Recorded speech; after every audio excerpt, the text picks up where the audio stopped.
So in my last devlog, I revealed that the Outbound Ghost had a new publisher, RPG Combat, and was shown off at the Future Game Show as a world premiere. And then literally the day after, Nintendo, Sony, and Xbox posted the trailer to their YouTube channels. I'm going to explain a bit more of this, but before that, I'll explain a bit what the game is about in case you're finding it for the first time. The Outbound Ghost is an adventure RPG about helping ghosts ascend to the afterlife.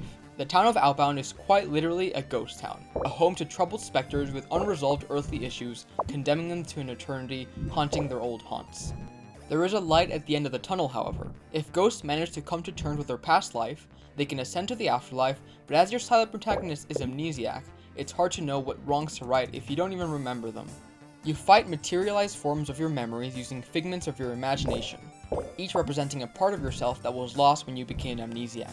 And plot twist, the game looks a lot like Paper Mario and plays a lot like classic console RPGs. So as you can imagine, being on Nintendo, PlayStation, and Xbox's YouTube channels really was a dream come true. I was also really blown away by the positive reception. I also thought I'd read some comments that had some questions or points that I saw often. So the first one here asks, when is it coming out? I just searched for it on the eShop and I didn't see it. So it's coming out this year, it's not done yet, but sometime this year is when the game will come out. I saw this funny comment that, well, at least it's funny to me, but this person said that, oh, it's likely that the person who's working on this game was an intern on Paper Mario the Thousand Year Door. And just to put some things into context, that game came out in 2004, so I was 4 years old. So I definitely was not an intern at Nintendo at that time. I'm not Japanese either, so probably not too many Japanese developers or non-Japanese developers working on the game at the time, and I definitely was not of the age to do something like that. Oh my god, yes, my mom says she's gonna buy this for me if I do my homework and mow the lawn. Hope you mowed the lawn, Hank. This is the last comment, and they're a backer from the Kickstarter back in last summer, and they're really looking forward to playing the game, and thank you for staying along for so long, and I hope that you enjoy it when you play it. So yeah, again, I was so blown away to have received all of these nice comments and interest, especially the lawn one. Tons of people have found the game because of the trailers on the Nintendo, Sony, and Xbox channels, so that's so awesome. But while we have a lot of new fans of the game, we still have a strong core group that has been here for so long, and I really appreciate all of you for sticking around. And yeah, last week I asked all of you to vote for the topic of this devlog on YouTube's community tab, and you all wanted to see how the old stuff evolved and how it's present in the current version of the game. The first major change, of course, is the combat, and I touched upon this a bit in the previous devlog, but I thought I'd elaborate on specific design reasons for why it didn't work well in the old version of the game. So how it used to work is that the game had boss battles at key story points, and you would have to sort of talk to them. So you had 3 dialogue choices, and if you chose the correct choice for how the boss was feeling, it dealt damage, and otherwise it didn't. And in between these choices, you had a bullet hell style dodging segment, which I think actually worked really well. The issue with the choices is that the only way to make it clear which one is correct is through telegraphing it correctly, either in the story beats before the fight or in the fight itself. Undertale, which was the inspiration for this system, does a combination of both of these, but I realized that the reason for why it worked in that game and not in this one is because the in-combat dialogue system was technically optional. The reason for why it was enjoyable in Undertale and not in the Outbound Ghost is because in Undertale it's kind of like sticking it to the game and saying, well, I'm going to do this my way. In the Outbound Ghost, it was a mandatory thing to do, and you had to do it this way, so whenever you picked a wrong choice, it just felt annoying and as if the game didn't telegraph it the right way. The flip side to this is that I could have made it super obvious what the right choice was, but at that point, why do you even have the choice? You should just have the bullet hell and that's it. And so that is actually exactly what I did for this kind of gameplay type. Now you'll find these TVs in the overworld of the game and you can interact with them, and it'll bring you to this retro style bullet hell minigame. I quite like how it looks like visually, and you'll have pixel art enemies which are actually based on the original 2019 version of the game, and they'll be attacking you and you'll have to defeat them. This works much better in my opinion because it's optional, it's more reactive, you get rewarded properly, and the jank dialogue choices are removed. So yeah, the old Undertale style combat system was reworked into this, and the core combat was transformed into a more traditional turn-based RPG system.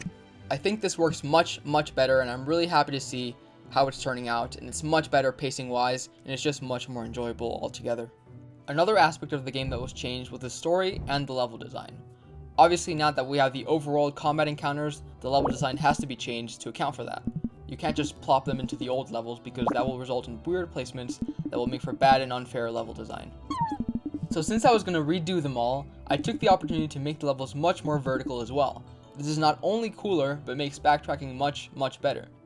Backtracking was actually a bit of a problem in the original Kickstarter demo, and this is because there were key story beats that required you to go back to older areas, and that was tedious because there wasn't really much gameplay to do in between. It was just empty walking.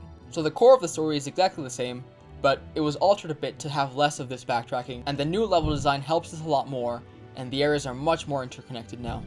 In terms of story, some of you have also expressed interest in how the new figments play into all of it, those being the new party members that you do battle with. I won't say much due to spoiler reasons, but they are largely out of the picture for the first 2/3 of the game, and they're really important in the last third and in the finale, so keep an eye out for those. Another part of the Outbound Ghost that has really evolved are the minigames and puzzles that you can interact with in between the story beats and the combat.